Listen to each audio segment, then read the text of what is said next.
Mesdames et messieurs, bonsoir. Bienvenue pour ce nouveau numéro de Miracles et Profils. Cette semaine, nous allons à la rencontre d'un homme que le Seigneur Jésus a délivré du grand banditisme et de la haute magie. Clément Tekani Dagodjou est son nom. Il est ancien de l'église à Douala. Il a 66 ans. Il a rencontré le Seigneur Jésus-Christ en janvier 1979. Écoutons son histoire.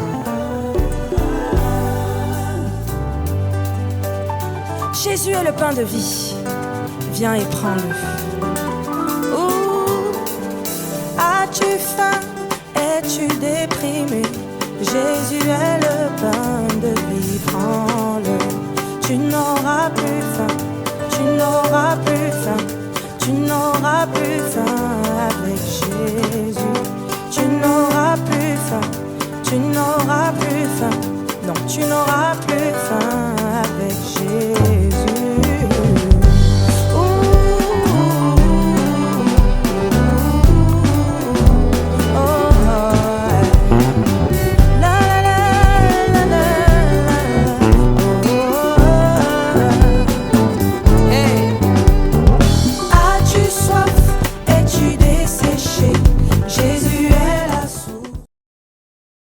Gloire soit rendue à Jésus-Christ qui transforme la vie des gens et des hommes sur la face de la terre.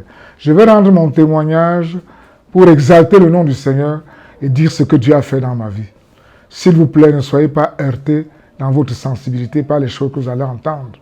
Pour moi, ce n'est pas plaisant de dire les mauvaises choses que j'ai vécues, mais c'est surtout qu'à travers toutes ces mauvaises choses que j'ai vécues, Jésus-Christ soit connu comme Seigneur et Sauveur. Gloire soit rendue à son nom.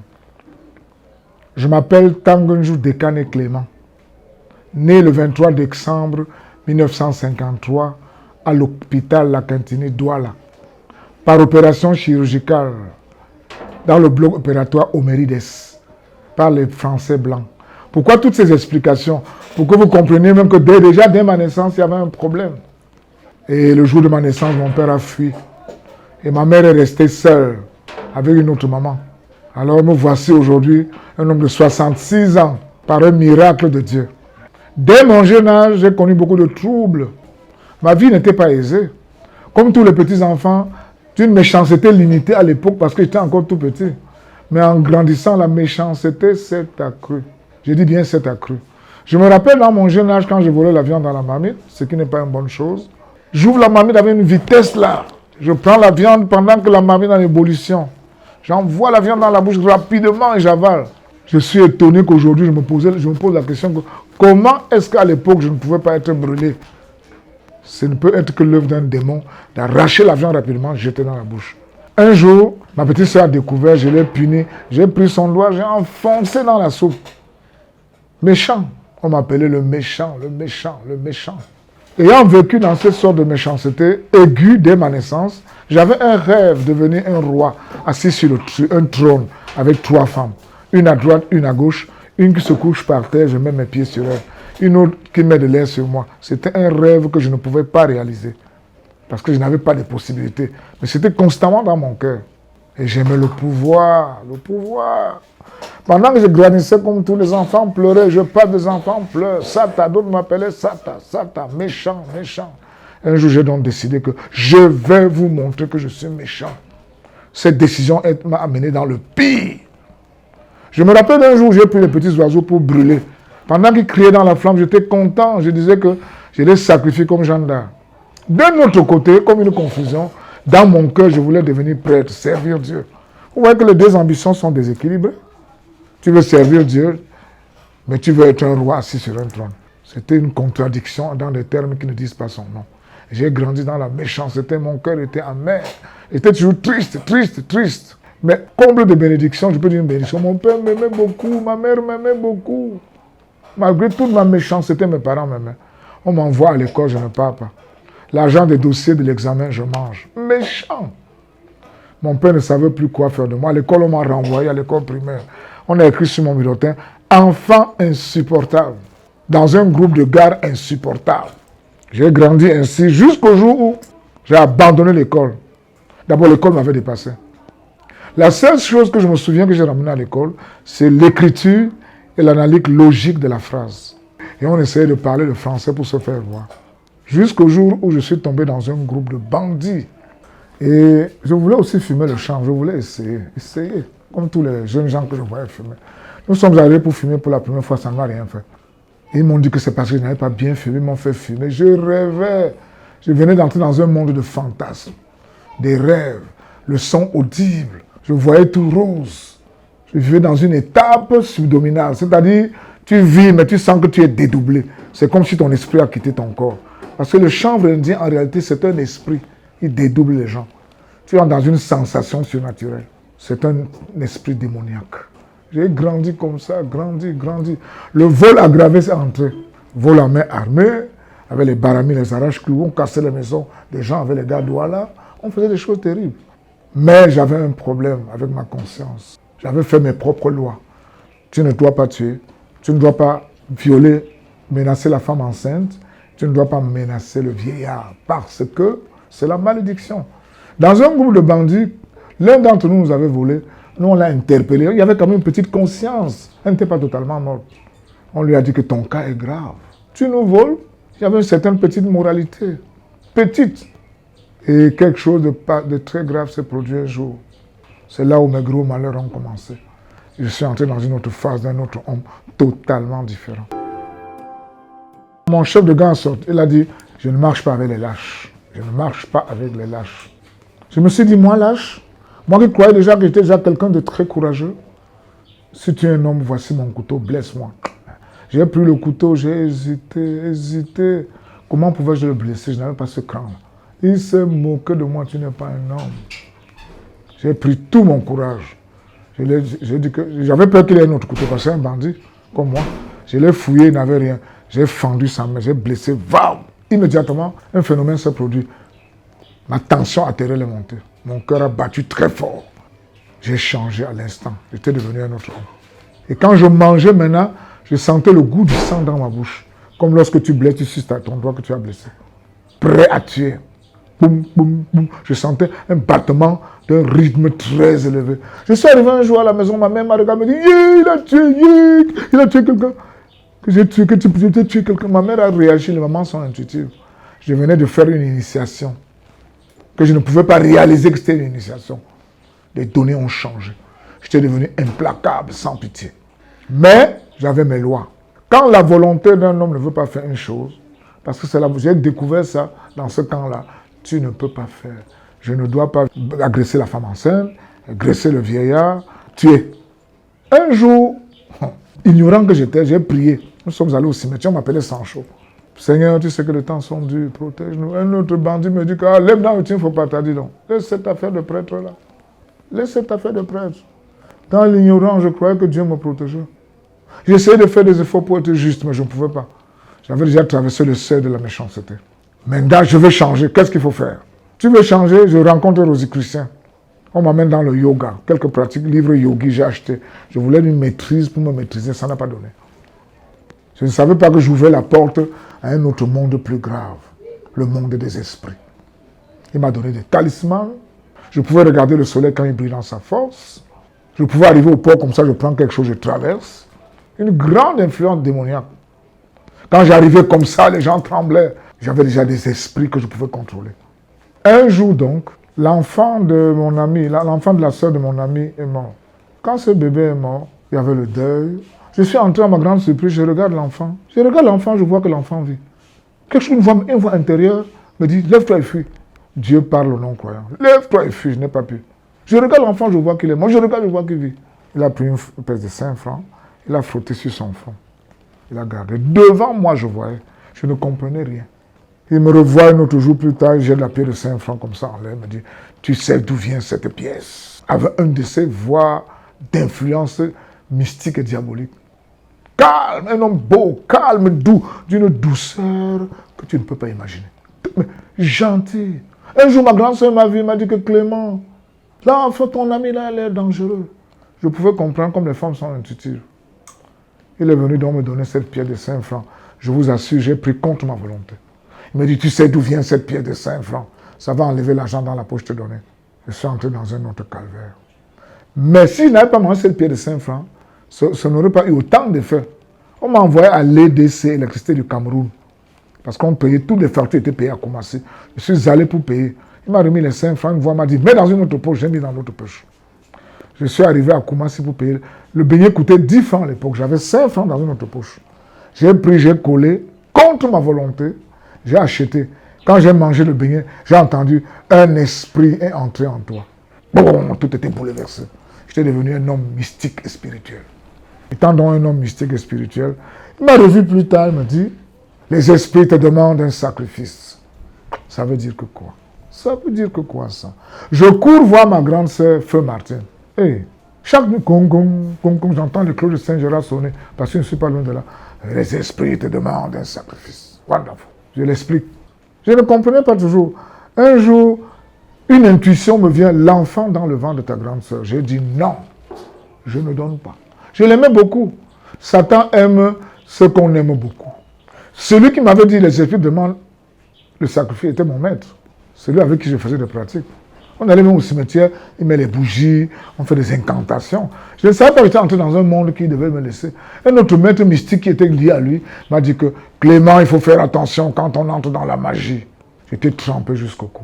Les esprits te demandent un sacrifice. Je ne peux pas donner ma grande sœur que j'aime beaucoup.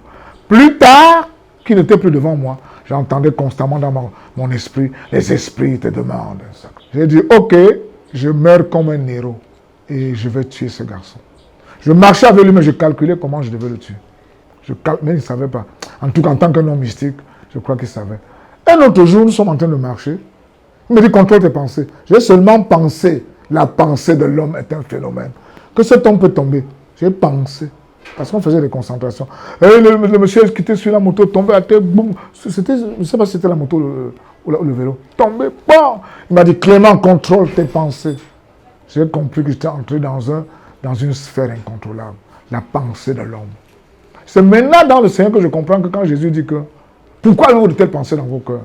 Parce que c'est le centre de communication. Ma pensée en ce moment pouvait déjà renverser quelqu'un à terre. Foutu et perdu. Mais j'avais un dessein, le tuer. Et je meurs comme un héros. C'était clair, réglé dans mon cœur. Ayant donc vécu comme ça, ayant donc souffert de cette manière, qui va me délivrer? C'est en cherchant la délivrance que je suis tombé entre les mains de ce monsieur. Je pouvais prendre un truc comme ça, une épingle, j'écris un signe mystique que je ne prononce pas le nom. J'enfonce dans ma chair pour impressionner les gens, le sang ne peut pas. J'avais certaines capacités, je regarde le soleil quand il brille dans sa force. Mon esprit quittait mon corps, ça ce qui veut sortir, je fuis, je reviens dans mon corps. Le jour du sacrifice arrivé, mon esprit, j'étais chez ma grande sœur à l'époque, mon esprit a quitté mon corps, je suis allé au cimetière. Je l'ai vu coucher dans une tombe, il y avait des bougies. Quand on dit que je la donne, je dis que je ne donne pas. Et j'avais une parole de l'écriture que j'avais lue parce que j'avais une Bible. Celui qui perd sa vie à cause de moi la retrouvera. Je passais mon temps à réciter. Celui qui perd sa vie à cause de moi la retrouvera. Celui qui perd sa vie à cause de moi la retrouvera. La parole de Dieu est puissante, même entre les mains d'un incroyant. La parole de Dieu est puissante, même entre les mains d'un homme qui ne connaît pas Dieu. Je récitais, celui qui perd sa vie à cause de moi la retrouvera. Jusqu'au jour où je n'ai pas pu donner ma grande sœur. La femme là, j'ai remarqué une femme au cimetière. Que les gens m'ont demandé qui est Dieu. J'ai dit le souffle est Dieu, l'esprit est Dieu. Que le souffle est Dieu. Elle me dit non. Je lui ai dit chacun a sa conception. Ils m'ont ramené dans mon corps physique. Je suis rentré dans mon corps physique comme un électron. Et puis j'ai senti la sueur couler sur moi. Je n'ai pas donné. Je viens acheter, je te tends l'argent, tu me rembourses plus, je te remets. Il y avait une bataille entre moi. Maintenant, profitez de cet argent. J'ai les 5 francs, n'importe où, je fouille ma poche, je retrouve les 5 francs. J'étais pris au piège. Et j'aimais trop ma grande sœur, je lui rendais des comptes rendus. Tout le monde dans la famille, wow, c'est toi qui vas mourir, wow. Oh, ma grande sœur m'avait aimé. Elle a continué à m'aimer jusqu'à là. Je l'ai devenu fou. J'ai marché jusqu'à ramasser un morceau de canne en roue pour croquer. J'ai dit non, je ne peux pas devenir fou. J'ai jeté. Je peux conclure, qu'est-ce que la folie? C'est l'incapacité de contrôler ses pensées et ses facultés. Jouer avec les pensées négatives sont dangereuses. Parce que je sais ce que c'est. Aujourd'hui, je comprends qu'une mauvaise pensée peut être meurtrière. Je ne pouvais plus contrôler. Mon ami, parce que je suis l'un des rescapés de la bande des bandits. Le dernier venait de mourir. Il me dit, concentre-toi, ne deviens pas fou. On passait des jours de concentration pour que je ne devienne pas fou. Des jours et des jours et des jours. Jusqu'à ce que j'ai récupéré mes facultés. Quand on dit si deux sont ensemble, l'un va soutenir l'autre, c'est vrai. En tant que non-croyant, je comprends certains pachas de l'écriture maintenant plus qu'avant. Et j'ai échappé à ce facteur. Je ne suis pas devenu fou. Mais qui va me délivrer? Qui peut me délivrer? Comment vais-je faire pour être sauvé? Rejeté de tous, abandonné, méprisé, bafoué. Mon père passait son temps à dire, je te maudis, tu ne seras jamais rien dans ta vie. Et j'ai grandi comme ça. J'ai souffert. Des années passées. Quittons donc le domaine maintenant de témoignages, des choses négatives, parce qu'il faut que je quitte rapidement ce domaine. Ça ne me fait pas un plaisir de le raconter. Il est le chemin, il est la vérité. Il est le chemin, la vérité, la vie. L'étape de la conversion. L'étape de la conversion commence comment? J'avais un ami qu'on appelait Arizona, le nom des gangsters. Quand je suis sorti de la gare, je l'ai vu. Sans chaud. J'arrive, me salue.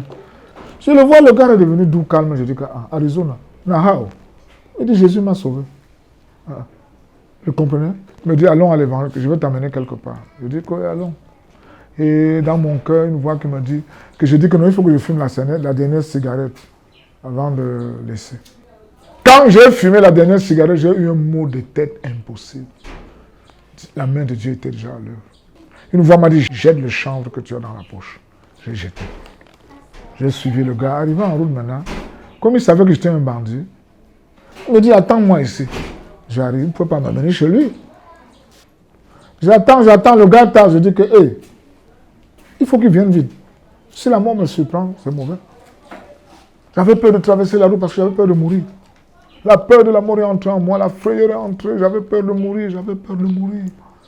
Quel est le mot qui avait décliqué la frayeur de Dieu dans mon cœur par mon ami qui s'appelait Arizona, qui était devenu un frère? C'est ce soir ne t'appartient pas. J'ai eu peur que je pouvais mourir. Voilà la parole que le Saint-Esprit a utilisée pour fracasser le soi-disant héros du diable. Il fallait que je me repente. Comment? Il m'amène à l'Épirque. C'était en janvier 79. Quand il m'amène dans l'Épirque, le prédicateur, Feu Moitié Daniel, prêchait. Il a dit une chose qui m'a marqué. Jésus n'échoue jamais. On chantait Jesus never fail, Jesus never fail. Jésus n'échoue jamais. Viens Jésus tel que tu es. Viens Jésus tel que tu es. J'ai su qu'il y avait de l'espoir. Je voudrais vous dire qu'avant que je ne monte sur l'autel pour venir, je me suis précipité pour aller devant. J'avais déjà la paix dans mon cœur. La paix dans mon cœur.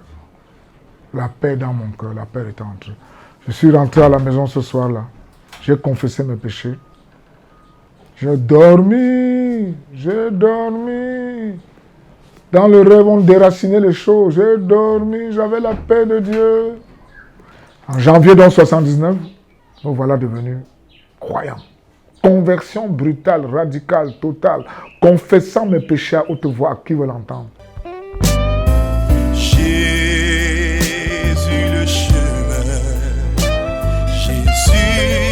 La vérité.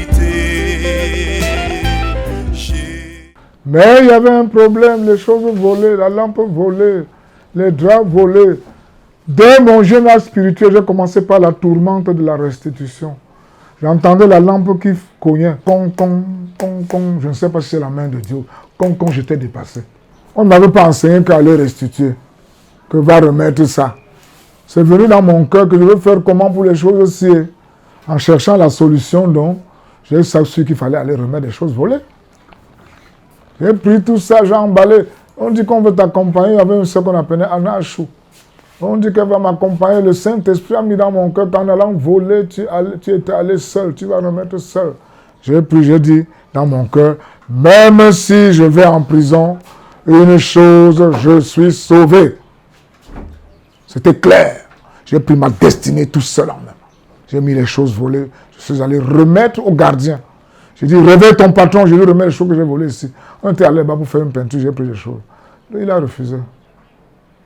Il dit que là, je vais lui remettre. Ça ne pouvait être que la main de Dieu. J'ai remis. Je suis allé chez un autre, il y avait le pinceau que j'avais pris dans un établi. C'est quand je suis venu qu'il a vu que le pinceau avait disparu. Il me dit que qu'est-ce que tu veux que je fasse? Je lui ai dit, pardonne-moi. C'était vers 3 mois. Il a appelé le voisin qui venait voir quelqu'un qui a dit, qui m'a volé. Les gens sont venus me voir, me demander si j'ai dit que pardonne-moi.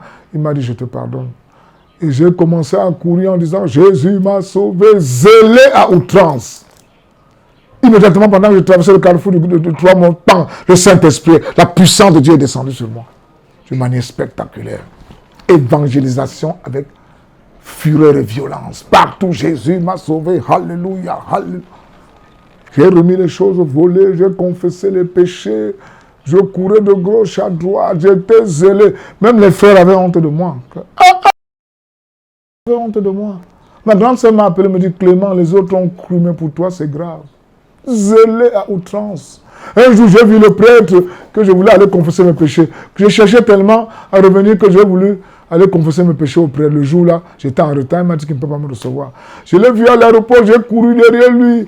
J'ai dit que je voulais vous voir pour vous dire que Jésus m'a sauvé. Il dit, je ne vous connais pas, je ne vous connais pas. Il avait honte. Zélé à outrance, à l'aéroport. Je rencontre un gendarme, je lui rencontre ma vie. Jésus m'a sauvé, alléluia. Je faisais des choses. Le marché nous les d'autres sortaient pour venir, venez voir, le bandit là a changé. D'autres disaient que c'est une méthode pour rigoler. Un jour, le frère Zach m'a remarqué. Zélé. Il m'a écrit une lettre, you have great potential. Il m'a encouragé.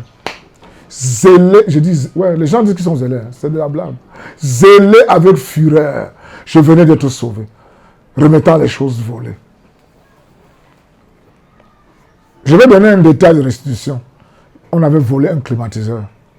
J'aimerais dire que la nuit, les bandits sont très forts. Ça ne peut être que l'œuvre d'un démon. J'ai reporté le climatiseur, je ne sais pas si j'étais avec un ami ou bien j'étais seul, pour aller remettre chez le propriétaire.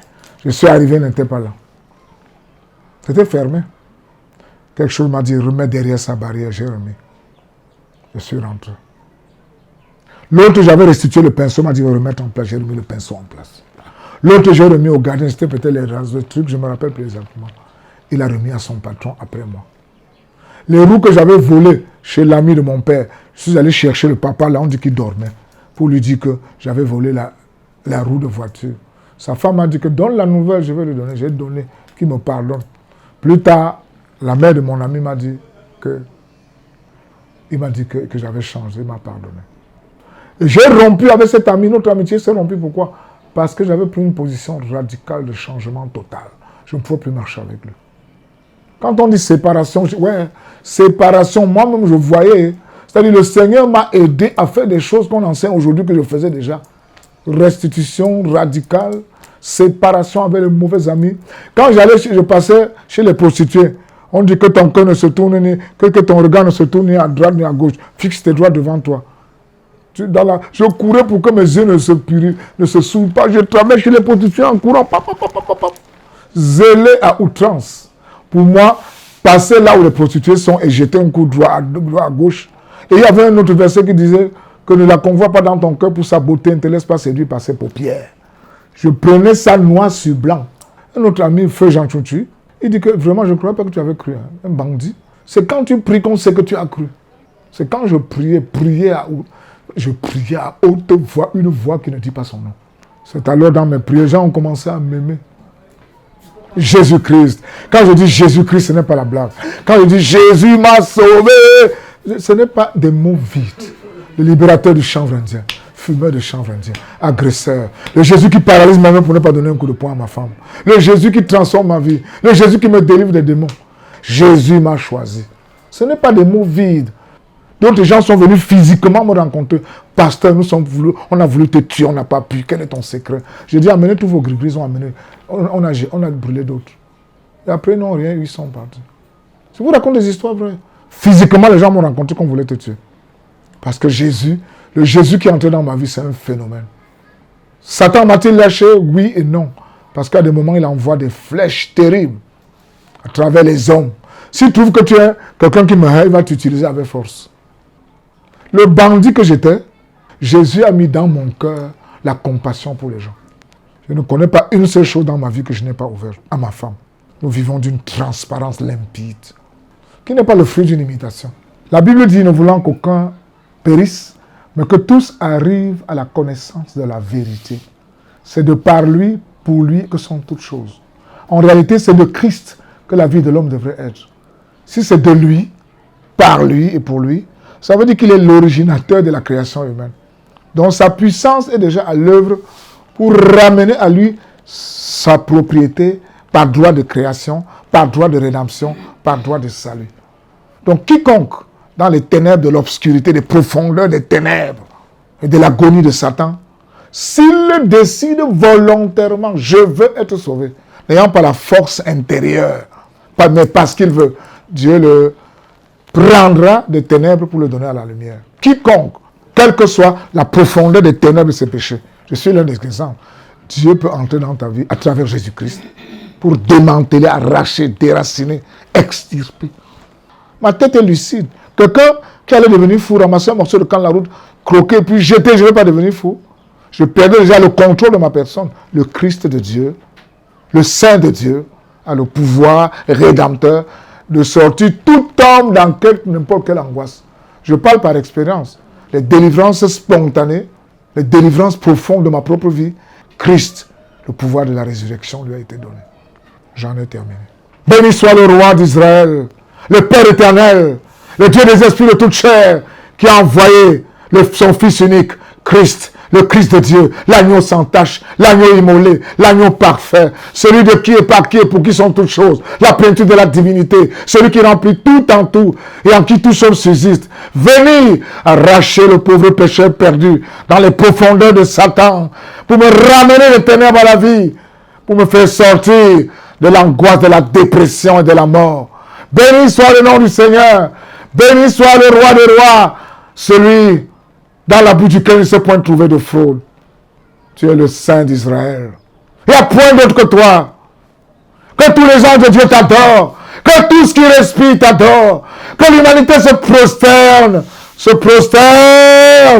devant l'agneau sans tache pour dire gloire à l'agneau, gloire à l'agneau, gloire à l'agneau, gloire à l'agneau, gloire à l'agneau, gloire à l'agneau immolé. Jésus-Christ, Jésus-Christ, Jésus-Christ. Que toute la gloire, la magnificence, l'exaltation, l'adoration te reviennent au siècle des siècles. Amen. Et Jésus le Christ, l'unique Fils de Dieu, est devenu chair pour le salut des hommes, mort sur la croix pour tous tes péchés. Et maintenant tu peux être sauvé. Jésus-Christ devant toi veut te donner la vie, pas la vie de ce monde, mais celle qui réconcilie un cœur d'un papa à celui de son fils. Si seulement tu reviens à lui. Oh, n'aie pas peur de Jésus, confesse-lui tes péchés. Il n'y a pas un péché qu'il ne puisse pardonner. Ouvre-lui ton cœur et viens au Père qui t'aime. Ses bras te sont grands ouverts. Le Seigneur Jésus-Christ est puissant. Il délivre, il transforme et il restaure. Toi aussi, fais comme Clément Tagadou. Viens à Jésus tel que tu es. Merci de nous avoir écoutés. Passez une agréable soirée.